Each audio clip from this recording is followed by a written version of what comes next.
Hello, hello, hello, and welcome back to the Shadow of the Hawk. Today, well, this is going to be an interesting one. I'm going to be doing a quick review of the Battle of the Storm Spire from the final episode of Season 3 of the Dragon Prince. Yeah, my channel has a lot of Dragon Prince content, despite me no longer really giving a fuck about this series. I just basically rip on it now, which is kind of funny when you think about it. Anyway, so Battle of the Storm Spire. When I first watched it, I thought, this is a really, really interesting battle. You got a formation down in the bottom of here. Let me grab like a quick little draw thing. I just want a line. There we go. You have like a quick little like formation of elves here, making a shield wall. You got a bunch of angry humans coming in from up here. Chart. This is gonna be flipping it. I'm using not Microsoft. I'm using Google Slides because I just don't have like another tool that I can really use. So you got this massive charge by the humans down into the elven position. Let me change the color of this just so it's a little bit easier to understand. Color. Red for the elves. So, yeah, you have this massive. You have the elves forming up with shield walls supported by reserves, and then you just got the humans charging in wildly as monsters. That makes a little bit of sense. But then I step back and I think about this battle a little bit more based on how it ends up going. So for starters, later in the battle we see the humans make use of ballistas to bring down the eagles. Sorry, I mean the dragons. I get those two mixed up. They function very similarly. So they're smart enough to use mechanical tools as well as plan for dragon attacks, but they're not smart enough to form ranks or just go around this force. So they're just gonna commit to this massive charging down the middle like that. Let me change the code. Let me do this again. I'm just gonna copy that. There we go. So I'm just gonna charge down the middle. See, this is a really stupid thing to do for multiple reasons. One, it paints the enemy as unintelligent, which is something you don't really want in a villain. You want your villain to be as intelligent, if not more intelligent, than your main characters if they're meant to be a sentient thing. So for the humans to just wildly charge, it portrays them as unintelligent, uncivilized savages. Which, if that was the point of the show, that would work. But that's not the point of the show. The point of the show, according to the showrunners, is to show the evils of humans and elves and to show that both need to get over their biases. This does not show that. It shows humans as savages. Because this is how savages fight. They don't form ranks, they don't organize combat units, they just get with their friends and run at the enemy. And when I say savages, I use that term endearingly. I would describe the Germanic tribes that way, the Saxons, the Saxons had a little bit of battle strategy to them, the Celts, the Danes, the Comanche, the Apache, the Mongols, which, yeah, those all have a little level of strategy, so just charging at the enemy savagely is a poor description. So actually, no, these are worse than savages, because savages at least plan. They tactically plan. So what's the big change I would do to this battle? Well, primarily, what the elves did is fine. This is probably the best position to set up a shield wall, if I remember correctly from the shots of the canyon they're in before the battle goes on. But what I would do differently is I would actually have 2 units of human forces split off to the side. Why? Well, because we're shown later in the battle that they can climb fairly quickly. So you have one force slam into the shield wall, keep the elves occupied, while you have forces climb up the sides of the ridges and get behind them. Or, even better, in the first episode of the Dragon Prince, we see the humans have crossbows. So what I would do is I would split off 100 or 200 humans, which they have the fucking numbers.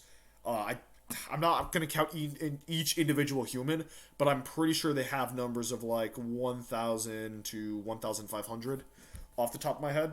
So, based on counting I've done previously. So, they've got the numbers that they could split off 100 or 150 on either side with crossbows, set up on the ridgeline, and then just rain death down. While you've also got Claudia, who's a dark mage, lobbing magic fireballs at the enemy. So they have 2 choices. They either pull back to a position that they can use to defend themselves from the crossbows and the fireballs, or they have to commit to a charge to eliminate the magic and also send troops up to deal with the crossbows. It creates a tit for tat, active and reactive. Because now, so you got the elves are committing to killing the crossbows and killing the mages. What do the humans do now? How do they respond to a force of elves coming at them in a controlled shield wall formation? Well, do they try to get around them? Okay, they try to get around them. The elves need to respond by also stopping them from getting around, which would thin their combat lines, and then it becomes a mosh pit of who can kill more than the other team. So little details like that would make the battle very interesting. But I'm going to go further and add some things that I think should have been in the battle. Cavalry. There is a lack of cavalry on both sides. I don't understand why the Sunfires nor the humans wouldn't have brought some sort of cavalry type forces. Cavalry are the kings of the battlefield. So humans having some shock cav of some kind, which you've got at least two cultures within this setting, should. Catullus is your stereotypical high fantasy kingdom. Why don't they have knights? Neolandia is portrayed as sort of an Arabia. Why don't they have Central Asian lancers?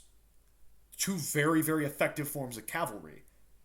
Because then if you have the breakup of using magic as sort of artillery and crossbows raining death from above, breaking up their formation, you could then have a force of cavalry charge down the gap of where the enemy position is if you establish the cavalry as a thing. You could have cavalry slip in from the side when the elves push their formations up to about here. So if the elves are forced to push up and shatter their lines, you can send a unit of cavalry, that's not what I wanted, send a unit of cavalry in to hit their flank. Which the elves could have their own cavalry. But that's also a purpose of the crossbows, because the only real cavalry we've seen the Sunfire elves possibly using are flying creatures. So a corps of flying knights goes and deals with the crossbows on either side, but then they have the question of, do they leave the crossbows unmolested on these flanks, or do they allow the army to get ripped apart by heavy cavalry and heavy shock lancers charging in on a flank? That creates a level of... It makes the battle feel a lot more interesting. Because, again, there's a tit for tat. There's action and reaction, and then a further reaction from the reaction. It will... It's little things, and I understand that it would have cost a lot to animate. I fully understand that it would have taken a lot more to animate these fights, but it would have made the fights a lot more interesting. And you might be arguing, well, it's a kid's show. I would argue that's why they need to do this. Because, like, if you expose children to complicated concepts early on, they'll pick up on them faster. Military strategy, you could apply the same thing to real life. Action, reaction, reaction. And if you think I'm wrong, well, think of it this way. If you're out, I don't know, actually, this is... Okay, think of it like a business negotiation. You're presented an offer, and you provide a counteroffer, and then they provide a counteroffer there. Same thing here. If you walk around in life thinking that your opposition is just simply going to let you pass over them, you failed. And that's exactly what this kind of thing does. It portrays the other side as stupid and incapable of complex thought, and the good side as the only people capable of complex thought, and that is dangerous for children to be exposed to. Plus, it would also make the show more interesting for the adults who get into fights on Reddit over whether or not a character was well written. So, if you think I'm wrong, let me know down in the comments below, because this is one of those things where I genuinely want to hear some opinions about this, whether it be that I'm overthinking this, or if you think that, hey, I've got a way that the battle could actually look cooler in regards to strategy. Let me know down in the comments below. Thank you for watching. Have a good day. See you next time.